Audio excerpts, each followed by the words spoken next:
There's this favorite quote of mine. It is, there are no mistakes, only experiences. You just learn from it. I don't know who said it, but it's a favorite quote of mine. Let me tell you why.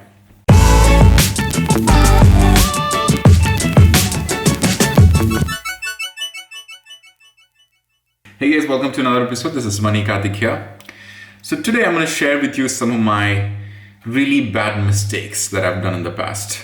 I worked with several clients, big and small. I was doing freelancing back in 2008, 2009. Then I went to the US. I also worked in the Middle East, in Dubai, in an agency. I also started up my own agency. So in the last 10, 15 years, I've done a lot of stuff. I've done projects for myself. I've done projects for other people. I've helped them with online marketing, SEO, build websites, build web apps. So it was quite a journey. But then one thing I realized is that when I look back, there were a lot of mistakes I did in the past.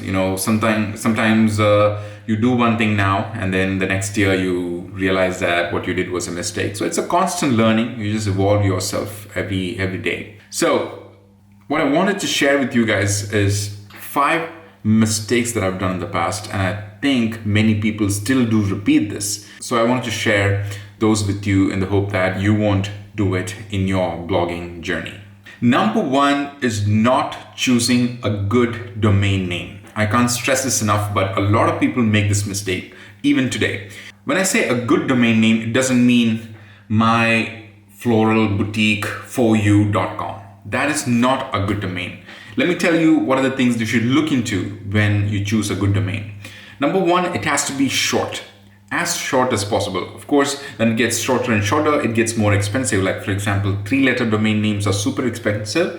So you can look for somewhere, 5 letters to maybe 7 letters, 8 letters. That is kind of the adequate. And you can easily find domains in that range. So I always make sure that I choose a shorter domain name because people find it easy to recall, people find it easy to remember those domain names as opposed to a really long domain name which might explain your business, but people can't really, keep that in mind, and they make mistakes when they type it down in your browser. So keep it short. Mistake number 2 is not starting blogging on a self-hosted platform. And I get this question a lot. People ask me, hey, can I start blogging on a free platform because I don't want to invest, I don't want to put in any money, and I want to see how it goes and then scale out into a self-hosted blogging platform sometime later. My answer to that is, of course, you can do it. There are a lot of free platforms available like blogger.com, Wix. There is WordPress itself has a free version, and you can always do it. But the problem is there's a mentality issue, as in it's a psychology thing. For example, if you are starting something for free and not investing anything in it, there's a very likely chance that you will not continue doing it. As opposed to if you have invested something in terms of money, in terms of time, in terms of talent, then it's very likely that even if it's going towards the bad side of things, you are very likely to pull it back up, put in more effort and make it work because you invested something in it. It could be a very little amount, but something if you invest, it's just human psychology that you are very likely to make it work even if it isn't working. So when people ask me this question that can I start a free blog on blogger.com or can I start a free blog on wordpress.com, my advice to them is yes, of course you can, feel free to do it. But my experience has been that people who start a free blog never make it big. Or even if you make it big, at some point of time, it's going to be difficult for you to move to a self-hosted platform. So why don't you put on, 500 rupees or $7 or whatever it is to actually make an investment and make it work? Because that way you are committed with that money that you put in, and you are very likely to make that project work as opposed to just being lazy and saying, oh, you know what, I didn't anyway put any money or time into it, so I'm just going to let it go. So don't make that mistake. Number 3 is not paying attention to page speed and load times on your website. A lot of people, when they start off a blog, they look for the most beautiful themes available, and then they invest, either in a free theme or a paid theme, and they make sure that their website is looking amazingly well, beautiful, and all that stuff. But then, while doing so, the mistake you make is you are not paying attention to the page load time. The page load time is basically how much time it takes for your website to load up on a decent internet connection. These days, Google looks a lot into page load time, and even forget Google. People don't like websites that take up a lot of time to load. So make sure you have a really fast loading theme, and also make sure you have a server that supports that kind of fast loading. So most of the shared hosting plans like HostGator and other, which are very cheap, don't support that kind of backend, that kind of hardware. So you have to invest at least a little bit money into getting a fast loading server, especially being in WordPress. There are chances that your website will get sluggish. So make sure that you invest in a really good server that makes it faster as much as possible. The faster, the better. Number 4 is monetizing too early. A lot of people ask me soon after starting up their blog, maybe in like a few weeks or few months, hey, can I put AdSense ads? Can I start showing ads there? Can I sell links? Can I get approved for AdSense and things like this? And that is a bad signal in my opinion. Of course, all of us want to make money from our blogs and everything. That is fine. But then you have to keep in mind that you have to first grow your blog and then expect it to give you fruits. So it's like gardening. You plant a seed, you have the sapling, and it grows out into a little bush, and then later into a tree perhaps. But then before waiting for it to grow up into its tree form, you're expecting it to bear fruits, which doesn't happen. So you have to wait for the community to build, the traffic to build, and make sure that you have the right kind of authority and some kind of traction, at least people recognizing your name, having a Facebook page and having likes on those.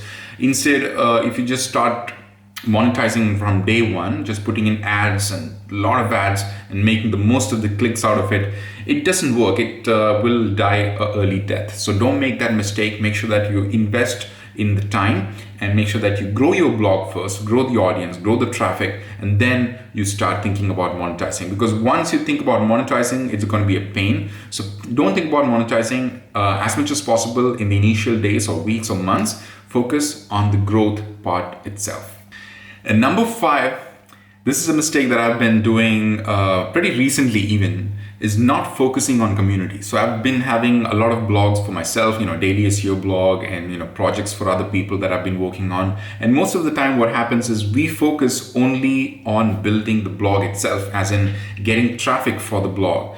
We forget the people who are coming there. We don't want to know who are these people who are coming in there. So it could start as in community building can start right from just fetching their email addresses, which a lot of people do with email marketing, like MailChimp, forms and everything. That is step one, in my opinion. You can go from there to even more robust methods of community building, like for example, having a Facebook group, having a WhatsApp group. So for example, now we have this project called Back to India, where I'm trying to pursue, NRIs coming, back to India, make their process faster and smoother. So we have a bunch of WhatsApp groups for every city in the US, every city in India. We also have Facebook group. So this way I know who are these people who are visiting my website, who, they might have feedback to you. So make sure that you personally engage with these people through these communities, and make sure that you have faces, you have names remembered, and that makes a big impression on these people.